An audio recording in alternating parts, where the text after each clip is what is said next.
La reforma laboral aprobada en Brasil a instancias del gobierno de Michel Temer viene generando controversia acá en Uruguay. Así hablaba, por ejemplo, el ministro de Trabajo, Ernesto Murro, cuando lo entrevisté la semana pasada en Telemundo.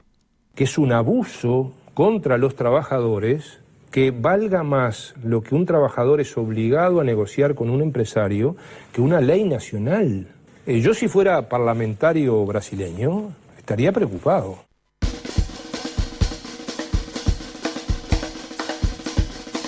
Mientras que desde el PIT-CNT se tildó la reforma brasileña de jurásica, el presidente de la Cámara de Industrias, Washington Corallo, dijo que su gremial va a estudiarla para evaluar si existen en ella aspectos que puedan aplicarse en Uruguay. Mezcladas en este debate aparecen las transformaciones que se vienen en el mundo del trabajo, entre otras cosas por la revolución tecnológica, y también los cambios que ese fenómeno demandará en cuanto a relaciones laborales. A partir de todos estos factores es que vamos a retomar el tema en los próximos minutos. Estamos con el economista Ignacio Munjo, que viene investigando y disertando desde hace tiempo sobre estas cuestiones.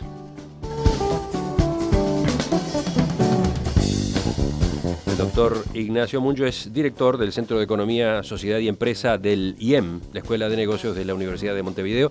Economista Munjo, buen día. Buen día, Emiliano. Un gran gusto estar aquí. ¿Cómo observa, así en general, esta discusión que se produjo, que estalló acá en Uruguay? Creo que es muy bueno haber tenido este disparador que es la discusión en Brasil de esta reforma laboral, porque al fin y al cabo es un tema en el que no vamos a poder escapar. Esa es la realidad. Uruguay, al igual que gran parte de los países del mundo, están hoy metidos dentro de esta tendencia a cambios relevantes y fundamentales en el mercado de trabajo, que dicho sea de paso es la gran preocupación a nivel global, de académica, en todos los foros que uno ha tenido la suerte de estar en los últimos años. El principal tema de preocupación es el futuro del trabajo, porque tiene consecuencias que derrama por el resto de los ámbitos de la economía y de la sociedad. Una de las patas, solo una, es la regulación laboral. Si uno mira en detalle la regulación brasilera, uno claramente se tiene que dar cuenta, cualquiera que conoce algo básico de la regulación uruguaya, es que hay mucho que no es aplicable, o sea, que no tiene absolutamente nada que ver. O sea, sin embargo, hay otros puntos de que buscan justamente encarar este tema de cambios en el mercado de trabajo y las tendencias que estamos observando y le buscan una solución. Yo creo que más allá de decir estoy a favor o en contra de la regulación laboral en Brasil, yo creo que vamos a tener que pensar en los próximos años en cambios en la regulación laboral a la uruguaya. O sea, yo me gusta llamar así, vamos a necesitar una reforma laboral a la uruguaya y no lo que está pasando en Brasil o en Francia o en España, en todos países que están o estuvieron en los últimos años inmersos en estas discusiones. Una pregunta más antes de continuar avanzando. El viernes, la entrevista aquí en Perspectiva fue con el subsecretario de Trabajo, Nelson Lustono, sobre todo a partir del planteo que Uruguay ha llevado al Mercosur en torno a la reforma laboral de Brasil. Y en este reportaje, él calificaba de esta forma el cambio que se está dando en nuestro país vecino. Repentinamente reeditamos una discusión parecería de los años 90, ¿no? Es decir, este punto que encara Brasil ahora es, si uno lo mira en el contexto mundial, parecería que es una reforma de los 90, es decir, parecería cuando se planteaba la flexibilización a ultranza, y en algunos países el resultado ya ha sido en extremo negativo, ¿no? ¿Qué dice usted de este enfoque? Bueno, yo lo que digo es que en los 90 nadie se imaginaba lo que hoy está pasando en el mercado de trabajo. Hace 3 años atrás ya esto no se hablaba con la virulencia y la importancia que hoy está en el debate. Por lo tanto, no me parece útil llevar la discusión hacia los 90, hacia el neoliberalismo, a los viejos clichés que ya estamos un poco cansados de tener. Yo creo que tenemos que mirar una realidad. Y hoy la realidad, si uno mapea todo el mercado de trabajo en Uruguay, puede sacar conclusiones muy relevantes y poner el desafío sobre la mesa de lo que hoy tenemos que realmente encarar. Y eso fue lo que nosotros venimos trabajando hace un par de años con fuerza. ¿Cuáles son los factores que desafían al mercado de trabajo y a la regulación laboral de acuerdo al planteo que usted está formulando? ¿Es la inteligencia artificial? ¿Es la automatización? ¿Hay más? ¿A cuáles otros? Estos son los principales... son justamente esto. Nosotros lo llamamos robotización, pero es el avance tecnológico que va desde un robot, sí, pero hasta un chip o hasta un programa en la computadora. O sea, todo aquello que hoy se puede automatizar, claramente pone bajo cuestión la necesidad de que ese tipo de tareas que es automatizable lo tenga que hacer una persona. ¿Cuánto incide el factor China, por ejemplo? El peso creciente de la economía china y de otros países asiáticos en el comercio mundial. O sea, ¿cuánto pesan las producciones de países donde el trabajo es más barato, entre comillas? No solo que el trabajo sea más barato pesa de China, sino que China es de los países del mundo que por trabajadores está incorporando más robots y más maquinaria. Así que China ya sabe también y está muy consciente de que no va a sostener un trabajo barato y no va a poder competir más. De hecho, ya no lo está haciendo en base a bajos salarios, sino que está incorporando a un ritmo más alto que en el resto del mundo tecnología, porque sabe que de la única forma que tiene China de continuar este proceso de convergencia de ingresos de los países ricos es justamente siendo más productivo. Y hoy la forma que hay para ser más productivo es logrando una complementariedad y sustitución de trabajo manual de personas por trabajo automatizado. Y ese es el enorme desafío. Y para usted el factor determinante es el tecnológico. Sin duda es el tecnológico, que trae derrames por todo el resto de las áreas. Y entonces, a propósito de Uruguay, ¿qué es lo que ustedes han venido estudiando? Nosotros lo que estudiamos es por dónde hay que... Nosotros pensamos que es útil analizar, por ejemplo, la reforma laboral, por ejemplo, reformas en la educación, por ejemplo, todo tipo de medidas que se tienen que tomar para colaborar, para que este proceso que es inevitable de incorporación de tecnología sea complementario del trabajo y permita en este proceso generar nuevas posiciones ante las que se van extinguiendo ante el avance tecnológico. Y ahí nosotros seguimos, hace un par de años ya, una metodología, a mi entender, muy útil que se desarrolló en la Universidad de Oxford, que analiza la esencia de cada posición de trabajo. Básicamente se preguntan, bueno, en cada puesto que hoy está ocupando una persona, ¿qué componentes hay que mirar para saber si es robotizable o no en el futuro cercano? Y ahí hay tres grandes, le llaman ellos, cuellos de botella a la robotización. Tres características que son difíciles por ahora y algunas imposibles en el futuro incluso de sustituir por máquinas. Y esas son, primero, la destreza manual, la manipulación fina, todo aquello que implica el trabajo artesanal. Eso cada vez más los robots lo están haciendo, pero es muy difícil programar una máquina para que haga el trabajo que hace un artesano con las manos. Eso, por algún lado, deja ese tipo de habilidades en resguardo. No por mucho tiempo, porque esto avanza y se hace cada vez más barato, pero al día de hoy es extremadamente caro lograr una precisión manual con una máquina. Ese es uno de los componentes, pero hay dos componentes que para mí son más vitales y más críticos a la hora de diseñar políticas públicas. El segundo es la capacidad creativa.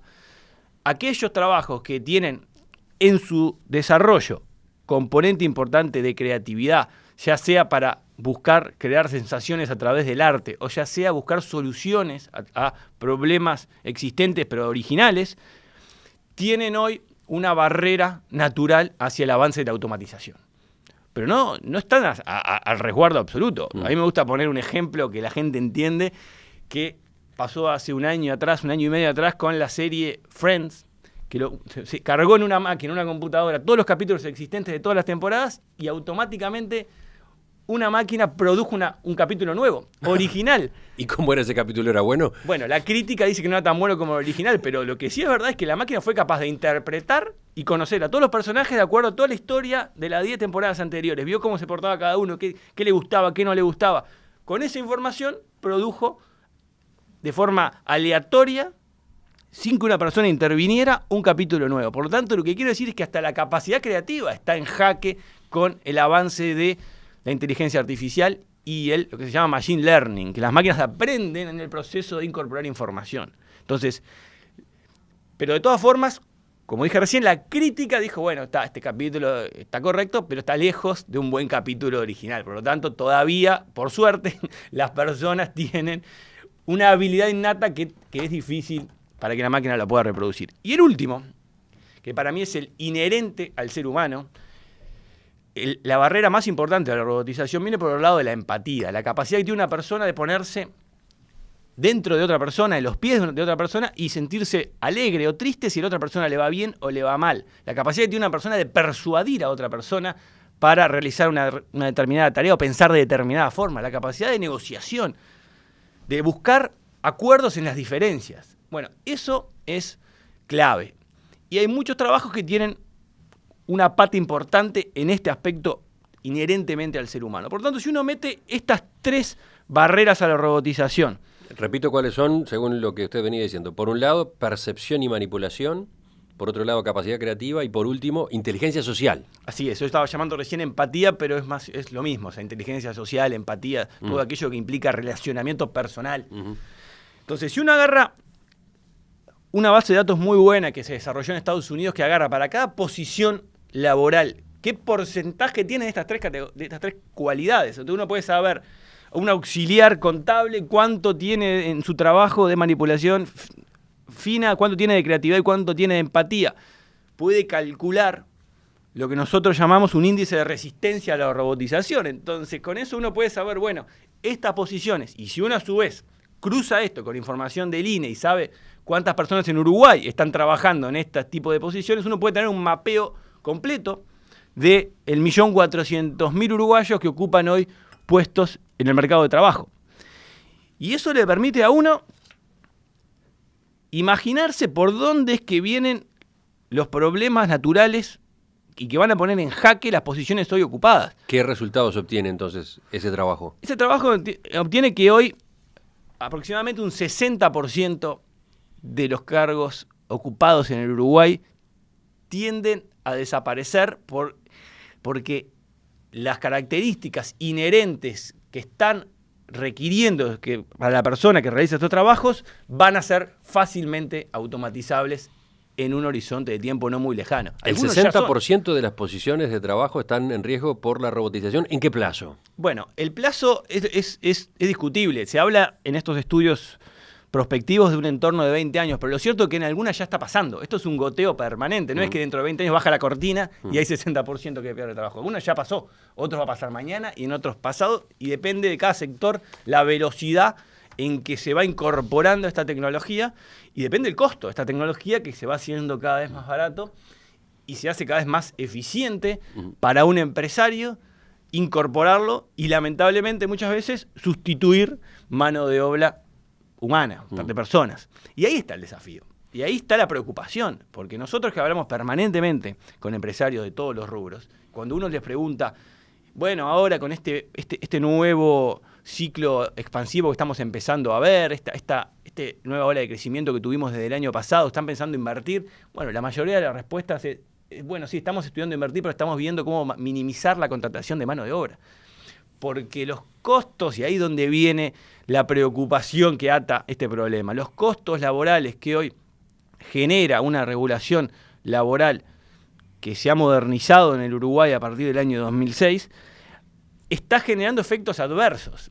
Efectos adversos percibidos desde los empresarios. Esto es lo que quiero decir. Usted alude a las modificaciones que ha tenido de la normativa laboral en Uruguay desde 2006, o sea, desde que asumió el Frente Amplio. Bueno, hemos tenido una ola de nueva regulación laboral fuerte a partir del año 2006, con una serie grande de normas que han modificado la regulación y que en algún sentido han quitado flexibilidad a un sistema que también tenía muchas críticas para mejorar. Yo no estoy criticando explícitamente la nueva ola de reformas. Estoy diciendo que esa ola de reformas no está adaptada a las necesidades actuales del mercado de trabajo. Cuando se hizo hace 10 años atrás no se percibía con tanta claridad. Sin duda este tema no existía en la agenda internacional de lo que tenemos hoy. Lo que puedo asegurar es que si hoy estuviéramos incorporando reformas como la que hicimos 10 años atrás, sería totalmente distinto el enfoque que se le tendría que dar. Esto es reconocido por las autoridades tanto del Ministerio de Trabajo como del PIT-CNT.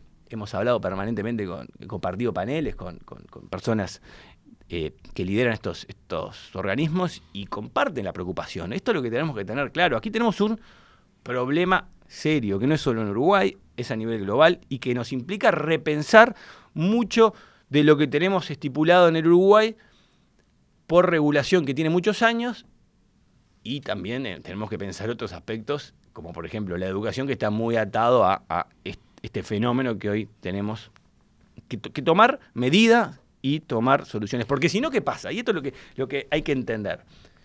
¿Por qué digo que hay un rol para las políticas públicas relevante? Porque si uno no hace nada y mantiene como está todo, ¿qué va a pasar? Y bueno, va a pasar que un día un empresario va a comprar determinada maquinaria para una línea entera de producción y va a despedir a los trabajadores que estaban ahí. ¿Y eso no va a pasar de todos modos? Va a pasar, pero lo que hay que lograr es que esos mismos trabajadores que dejaron de trabajar en esa línea puedan ser incorporados en otros lugares de la empresa y tener flexibilidad de reubicarse en otras posiciones dentro del mercado. ¿Y eso tiene que ver con la normativa laboral? Eso tiene que ver mucho con la normativa laboral. ¿Pueden manejar algún ejemplo? Bueno, por ejemplo, facilitar.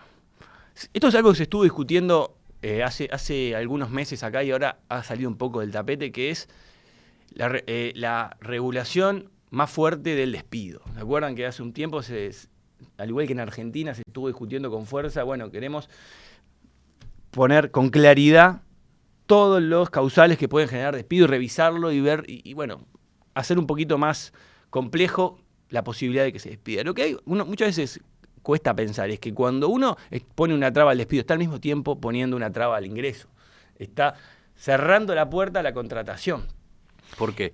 Y porque cuando uno tiene que contratar a una persona y sabe que no va a poder despedirla cuando cambian las circunstancias o cuando lo que hace ya no genera valor a la empresa, tiene que tener la posibilidad de contratar a otra persona y cambiarla. Y esa persona tiene que fácilmente poder ingresar en otro sector, en otra empresa. Esa movilidad laboral, que es muy importante y que de hecho está consagrada en regímenes laborales que funcionan muy bien, como el ejemplo paradigmático es el ejemplo en Dinamarca, donde justamente lo que se busca es facilitar la inserción y la salida de los trabajadores, asegurar el empleo, no el puesto. Y si se asegura el empleo, obviamente hay una transición, y esa transición tiene que tener un seguro de desempleo, una formación en el periodo de transición que permitan a esta persona rápidamente reinsertarse. Hacia eso hay que converger, hacia un sistema que facilite la movilidad y que le dé libertad al empresario y al trabajador para ajustarse a estas tendencias que estamos teniendo y son irreversibles. Enseguida vamos a continuar conversando con el economista Ignacio Muncho a propósito de qué señalan los estudios hechos en la Universidad de Montevideo a propósito de cómo impacta en Uruguay, cómo va a impactar en Uruguay la tecnología, la revolución tecnológica y de qué manera la regulación laboral debe a su vez adaptarse a ese proceso.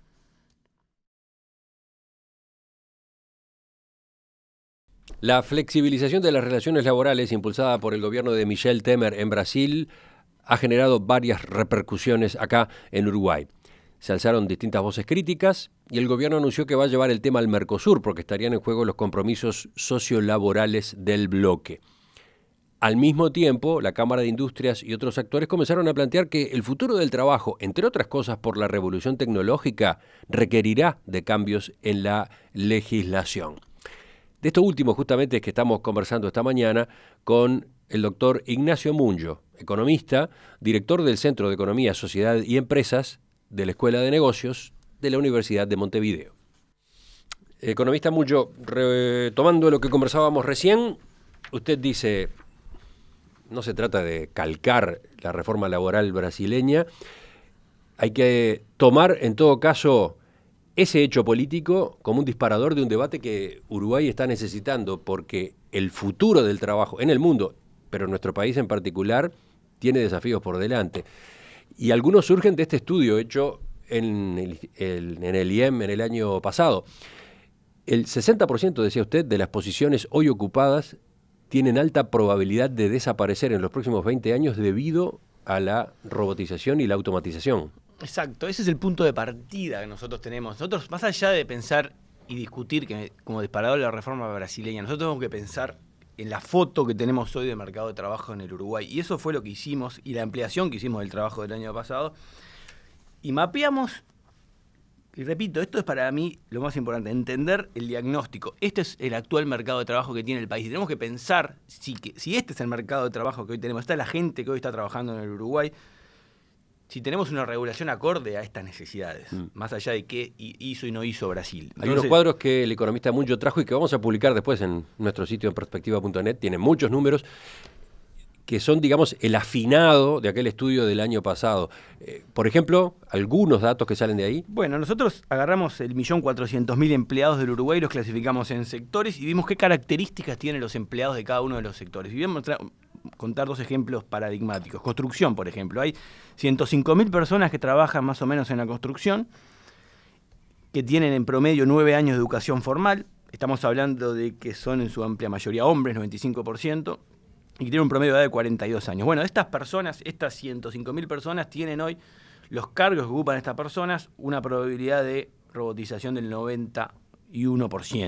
91%. Entonces, estamos viendo un sector que, claro, bueno, por las características inherentes de los trabajos que se realizan en ese sector, tiene barreras bajas a la robotización. Y ahí es donde nuestro índice nuevo, de índice de resistencia a la robotización, nos da que es muy baja la resistencia. En gran parte porque el ingrediente creatividad es bajísimo y el ingrediente empatía es muy bajo. Es verdad que para este sector particular como la construcción, a nosotros nos dan las mediciones un indicador de destreza manual alto en comparación al resto de las ocupaciones, como es natural esperar. Ahora, si uno va a un sector contrario, por ejemplo, en riesgo de robotización, que es la enseñanza. Las 85.000 personas que hoy trabajan en Uruguay en el sector de enseñanza tienen en promedio 15 años de educación formal contra 9 de la construcción.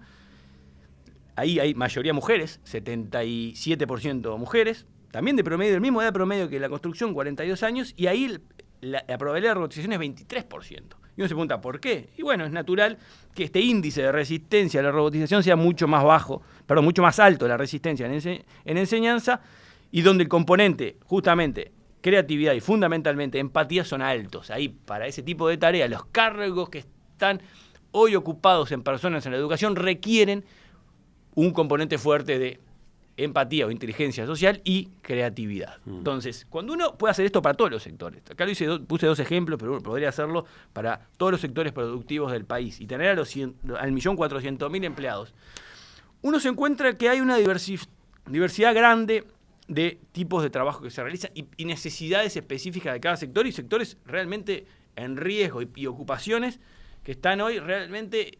Y uno tiene que preguntarse, ¿tiene sentido defender estas ocupaciones o hay que pensar que estas ocupaciones puedan mutar a otros empleos que incorporen estas características esencialmente humanas para permitir progresar? ¿Y cómo juega la legislación laboral en ese sentido? Porque si uno tuviera que poner un titular fuerte, yo diría, y esto es un poco exagerado, pero es la forma para mí de mirarlo, es que tenemos una regulación laboral más pensada para robots que para personas.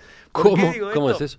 Porque la forma como está especificado el tipo de tarea, el horario y el cargo de cada trabajador en la regulación laboral, en la negociación colectiva, en los convenios, y si yo tuviera que pensarla, bueno, si yo tengo que escribir un contrato de trabajo para un robot, le diría, programaría en la computadora exactamente qué puede hacer y qué no, y le explicaría con cada paso qué tiene que hacer, como así es que funciona en la programación. Bueno, y si es por una persona, yo dejaría mucho más espacio para que justamente la creatividad y la empatía pudieran desplegarse y pudiera una persona tener esta características y hacerlas emerger, porque las tienen las personas, hay que desarrollarlas. Bueno, entonces digo, tenemos esta regulación que está más pensada para robots que para personas. Entonces tenemos que justamente adaptar la regulación laboral en Uruguay para personas. Y que esta regulación permita hacer emerger a las personas aquello que es más valioso y es inherente a la condición ¿Algún humana. ejemplo?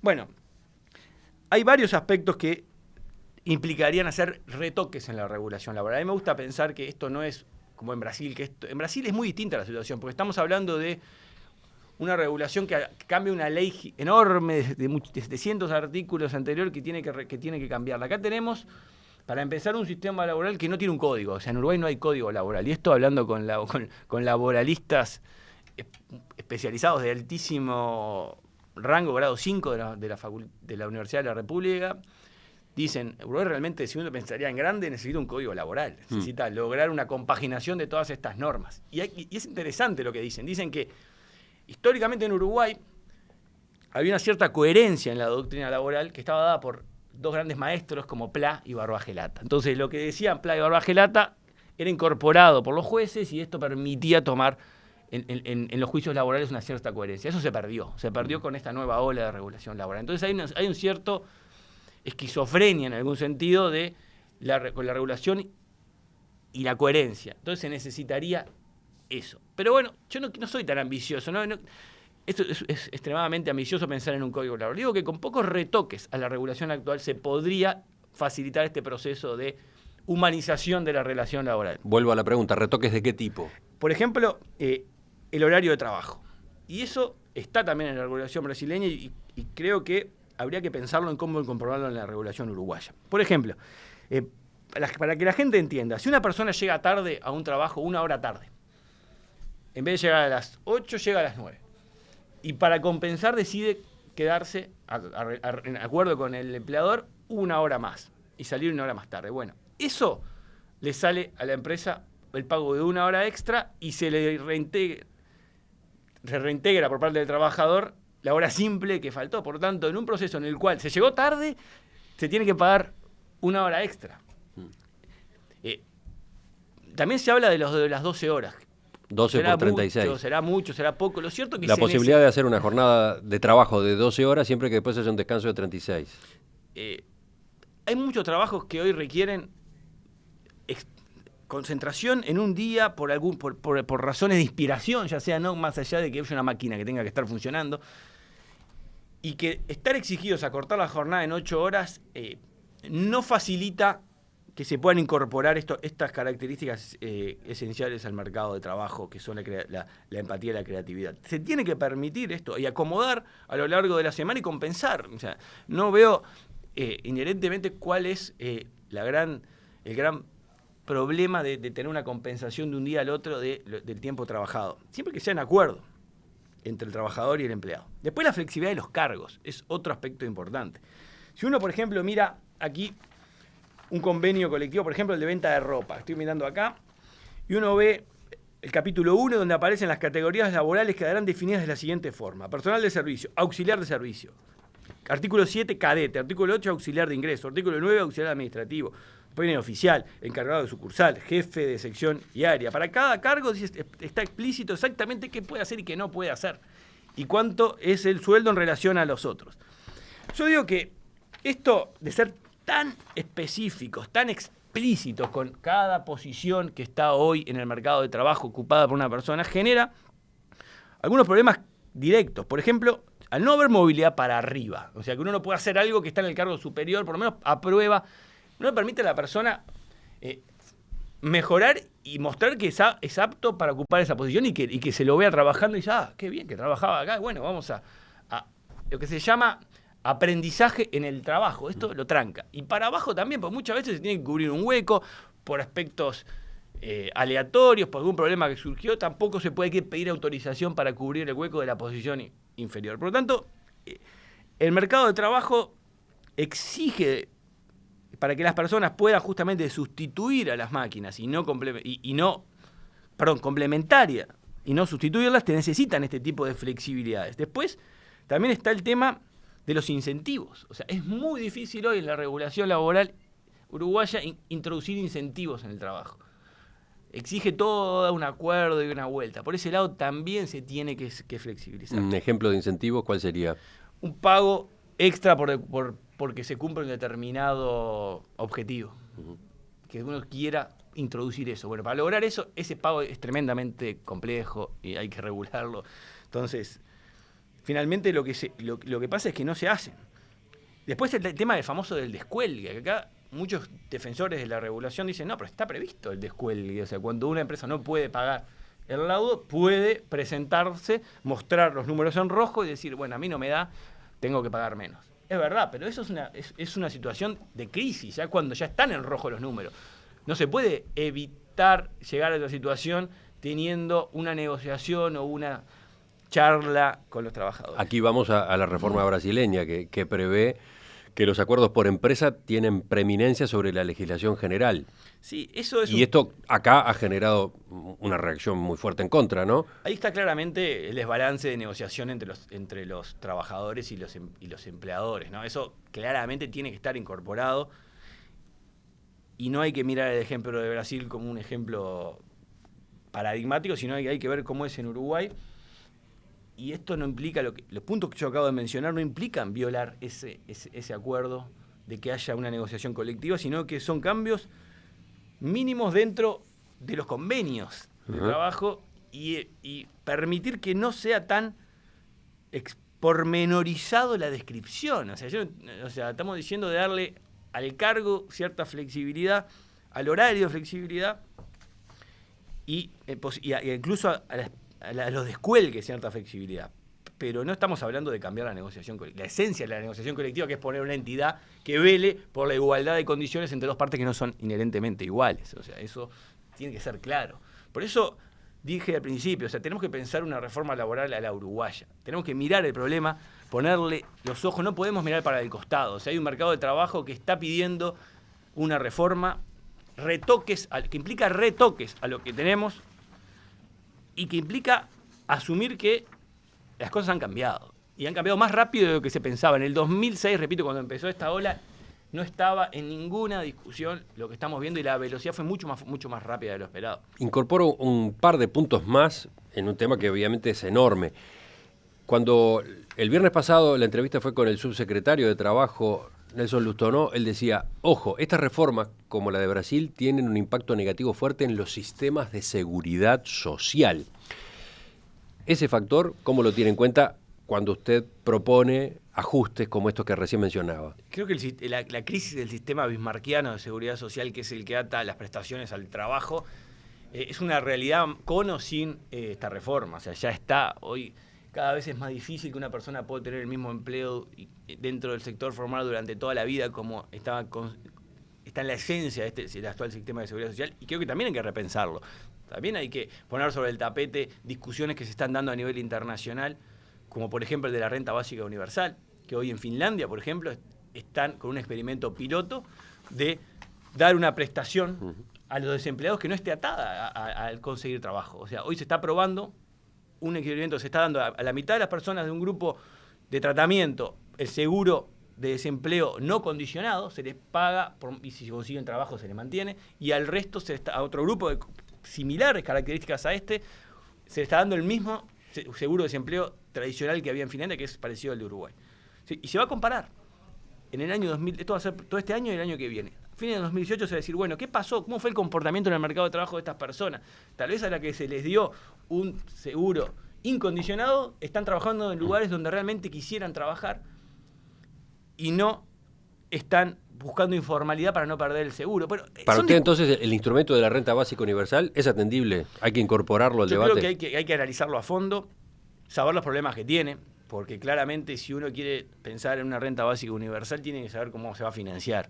Y nosotros hicimos algunos números y lo que da que realmente, con lo que Uruguay gasta hoy en el sistema de seguridad social para poder asignarlo a una renta básica universal, debería sacrificar muchos de los beneficios que hoy se están dando. Entonces, finalmente entra en una situación de hay ganadores y hay perdedores. No alcanza para dar más allá de lo que ya se da. No hay la situación de las finanzas públicas no permiten hoy generar una nueva carga impositiva para generar una extra a lo que ya hay una renta básica universal. Por lo tanto, la discusión es importante, pero hay que tenerla dentro del realismo financiero que tiene el Uruguay y que entonces implica sacar algo para dar distintas prestaciones.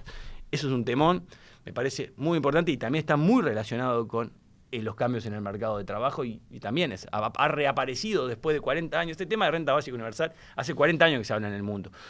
En realidad hace mucho más, pero con fuerza hace 40 y surgió de vuelta en estos últimos años porque al emerger esta nueva realidad del mercado de trabajo surgió como, bueno, ¿y qué hacemos con la seguridad, con el sistema de seguridad social y la protección social?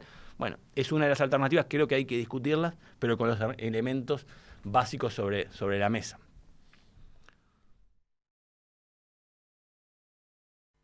Economista Mucho, para terminar, la semana pasada en la entrevista con el ministro Murro, en determinado momento yo le planteaba desafíos como los que hoy enfrenta el mundo del trabajo, a partir de los cuales venía la pregunta de, bueno, entendido el rechazo que ha generado en el gobierno la reforma laboral brasileña, de todos modos, las relaciones laborales en Uruguay no necesitan ayornarse.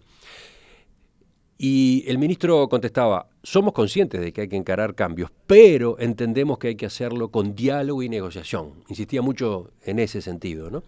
¿Qué dice usted? ¿Cómo ve al gobierno, cómo ve a los actores en esta materia en Uruguay?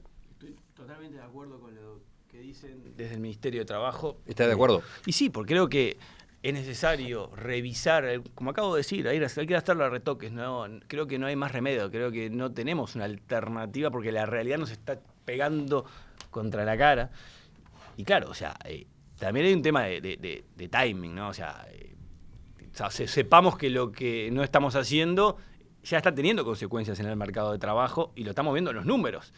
Sube la actividad económica y no sube y el empleo no se recupera. Tenemos hoy 40.000 personas empleadas menos que las que teníamos en diciembre del 2014 en la cresta de la ola de crecimiento económico. Por lo tanto, el mercado de trabajo ya nos está diciendo cosas. Nosotros podemos seguir discutiendo. Está bien discutirlo, está bien consensuar, está bien hacerla a la uruguaya, pero sepamos que es importante y es urgente lo que hay que empezar a tomar. ¿Y hay iniciativas, hay ámbitos para esto? Hay intenciones. Yo todavía veo lejos avances en materia de cambios de regulación. Lo que sí es importante destacar que hay algunas medidas que se están empezando a desarrollar en cooperación entre el sector privado y el sector público que me interesa mucho destacar y que están enfocadas en lo que se necesita. Porque yo al principio hablaba de cuáles son los pilares básicos para incorporar en la regulación laboral. Y uno era el apoyo en la transición de cambios de trabajo, con capacitación. Bueno, hoy hay aprobado ya y a punto de empezar a lanzarse un programa que se llama Progretec, que es una iniciativa conjunta de la Cámara de Comercio, el INEFOP y el PIT-CNT. Entonces es muy importante destacar esto porque en el Uruguay existe hoy esta posibilidad de que se junten las cámaras, los sindicatos, el gobierno, una institución esencialmente tripartita que está diseñada para implementar programas de capacitación en sectores del comercio, servicios y algo de la industria que están enfrentando un avance muy fuerte de la automatización y que las personas no están preparadas para readaptarse, porque esta es la clave, lograr esta cooperación entre máquinas y personas, no sustitución. Y en eso se está trabajando fuerte, se va a lanzar en breve llamados a distintos sectores para empezar a implementar estas políticas y programas de capacitación en un esfuerzo muy importante que se está haciendo a través de el diálogo, las necesidades mutuas, la cooperación, y creemos que ese es el camino. O sea, ese es el camino por el cual tiene que seguir el Uruguay. Y repito, tenemos experiencias concretas como esta del Progretec, que para mí abre la esperanza de que se pueden hacer cosas en conjunto cuando uno incorpora un diagnóstico que muestra la foto. Porque cuando nosotros nos juntamos con la gente del Progretec, lo primero que nos dicen es, nosotros agarramos el estudio que hicieron ustedes en la Universidad de Montevideo, agarramos otros estudios que hizo el Banco Mundial también, y partimos de esa realidad, partimos de que esto es lo que hoy tenemos y tenemos que tomar medidas. Algo similar creo que es lo que deberíamos hacer también en materia de reforma laboral, sentarnos en una mesa y saber con claridad que esto es lo que tenemos y ante esto no podemos mirar para el costado. Ignacio Muncho, doctor en Economía, gracias por acompañarnos esta mañana. Un gusto, como siempre. En Perspectiva, periodismo con vocación de servicio público. Volvemos sobre este tema en cualquier momento. Ahora, después de la pausa, llega la mesa de este martes.